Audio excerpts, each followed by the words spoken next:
just randomly pick places to go as I'm starting this digital nomad journey. Like, no, there's criteria, there's things I consider, there's things I prioritize to make sure, I have that, I guess, safety for one, and also some financial stability. Hey there, Lequita Travels.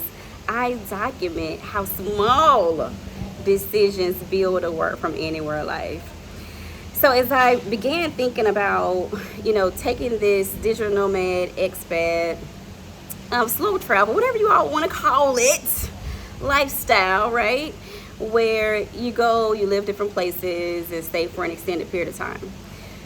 So I'm speaking from the perspective of someone who's empty nester, and no small kids to be responsible for, and also, what else is most important to me? So it was a few things that was important to me. One, I wanted to be in an area where other nomads live. That was one thing. Two, wanted to be in a walkable community where I can walk different places. Three, want to be in a coastal area because I love the beach. When I say I love the beach. Somewhere with strong Wi-Fi, wanted somewhere with a washer and dryer. So yeah, okay, I have a list of things, okay? But I will say, since I'm on my first stop, which is in Phuket, Thailand, I realized that even with me having criteria and all those things, I didn't really know certain things until I actually showed up. So I know I've seen a lot of different groups where people are like, well, what's the best this or what's the best that? And let me tell you, right?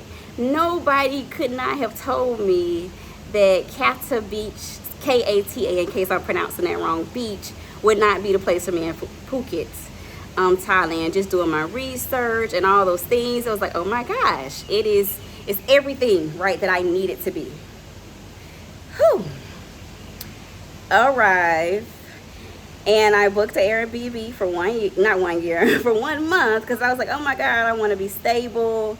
But then I realized that wasn't the best idea, because the way properties and things look online, let me tell you, baby, they do not look the same in person.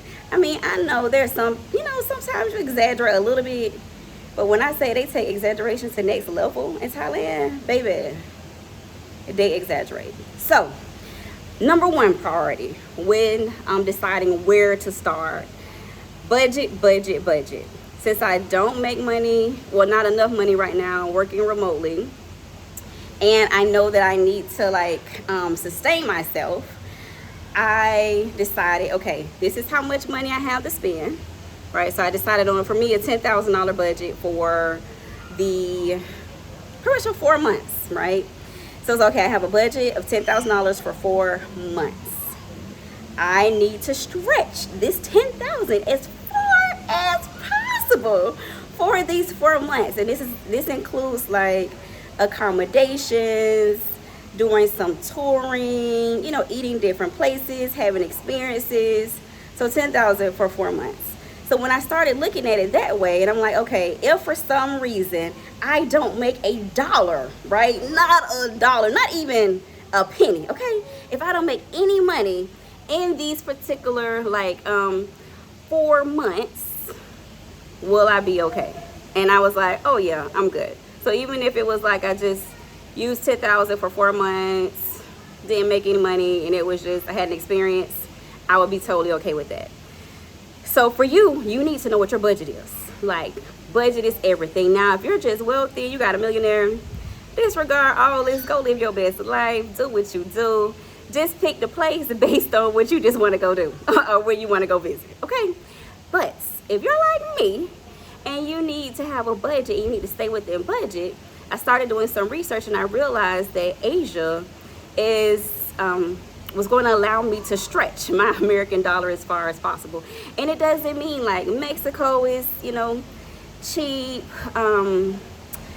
Even, some areas in Africa. So there's other places that's definitely, economical. Even Costa Rica, those places, are are economical. I'll say it that way. However, but just based on my research, Asia had, it seemed like, the cheapest. So it was just like in Asia, you could really, really, really stretch the dollar like as far as possible. So it was like, okay, Asia it is. And then from that, I started looking at, okay, what are some cities where there are other, you know, foreigners or other expats? So where, yes, I'm going to immerse myself in the culture, you know, get to know the community, the people that live there. But I also wanted to be somewhere where other foreigners live at. So from that, I selected Da Nang, Vietnam, and I booked the Airbnb there first because initially I planned to start traveling in June. So I have the Vietnam visa for the 90 days. So that was the plan, to start in June. But things got expedited because my contract ended up ending a little bit earlier than I expected. So I was like, okay, well, does it make sense to spend another $1,000 like for rent to stay in Salem, Oregon, and I'm not even working? Or should I just leave my apartment earlier and start my travels in May? So I decided to go to Phuket, Thailand. So then I just had to have that one international flight from Oregon. Well, really it was Portland, Oregon to Phuket International. Do that for the month of May, and I'm here now. And then go to Da Nang, Vietnam for the month of June, but then it would be just like a regional flight. So one, those flights are way cheaper, and two, you don't have the whole international hassle and all of that, since I know that the plan is to be in Asia to stretch my dollar as far as possible. So that was number one. So that's how I was solid on Asia. Then from that, you know, identify places where other foreigners live. And then you had the Phuket, Thailand, and also, like I said, Da Nang, Vietnam. And something else that's important. So stretching the dollar, well, be number one. And number two, coastal. So I need the water in my life, okay? I need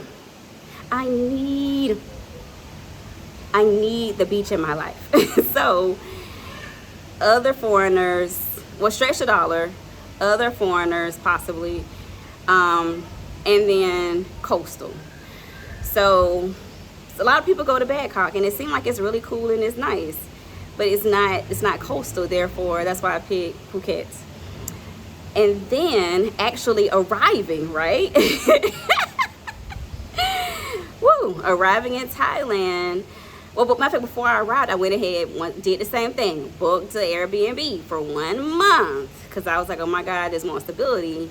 But then once I actually arrived, the place wasn't a bad place. However, the place had these really small ants. So that's something to also think about when it comes to lifestyle and quality, you know, quality of life for you. Because I know for the people who owned the Airbnb, they were just like, oh, those little ants, oh, that's just the norm. I have ants in my place. You could just take the spray from under the counter. Okay, for some people that would be absolutely amazing, and I love that for you all, right? For me, I don't expect on day one when I arrive after being on a flight for 35 hours to walk into a place and there's these little ants on the counter, and it's like at least 15 of them just roaming around. And then later on I also saw some in some other places, and it was a non-refundable Airbnb, thankfully. Airbnb does come in clutch. So even if you book like a non-refundable Airbnb, if there's really legitimate reason, you can still get a refund. So the company I booked with, they were okay with providing a refund, and Airbnb looked out. And then I was in Kata Beach, so Phuket, Thailand, in the Kata Beach area.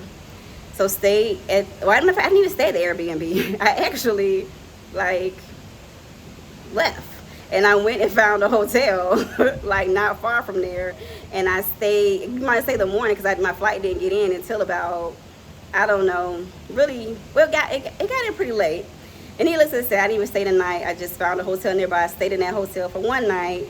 But then I just realized in Kata Beach, it is coastal. However, it's so many motorbikes. It's densely populated. It's it's giving city, not like coastal. I'm just chilling. I just don't have a care in the world. Like I'm sitting in Paris at one of the cafes and just eating for 2 hours.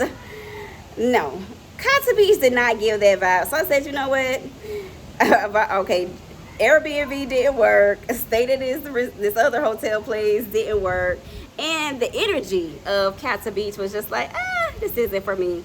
So I decided to stay in Rawai and booked a place here, but only booked it for 2 nights because I was like, okay, I've learned my lesson. So one thing I would say to you, don't book your Airbnb or don't book anything for 1 month.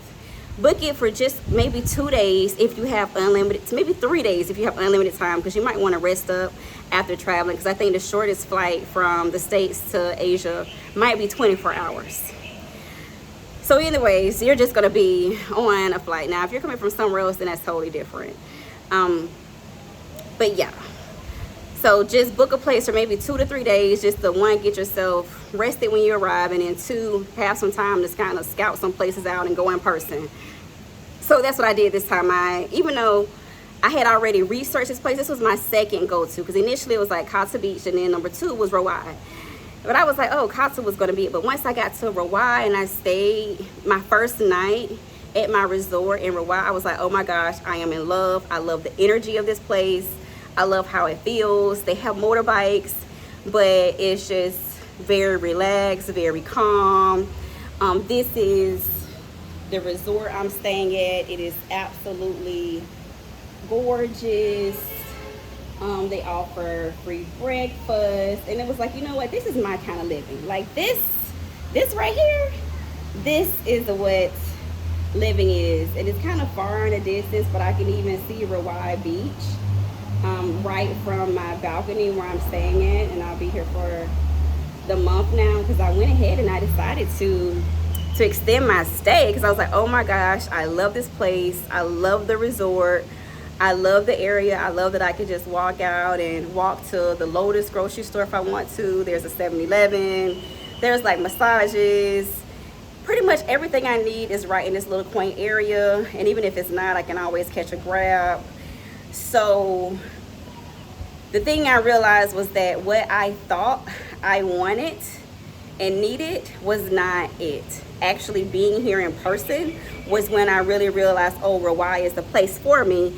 And I realized that maybe having a washer and dryer isn't as important.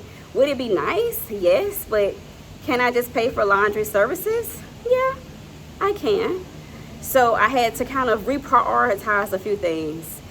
Are there other expats and digital nomads? Probably not as many, but there is a co-working place that's like 7 minutes from here, like a 7-minute walk. So it must be somebody here. So if I do want to connect with other digital nomads, slow travelers, expats, there's a co-working place nearby. So for the most part, it still has everything that I wanted. The only thing I think it doesn't have, like I said, is the washer and dryer.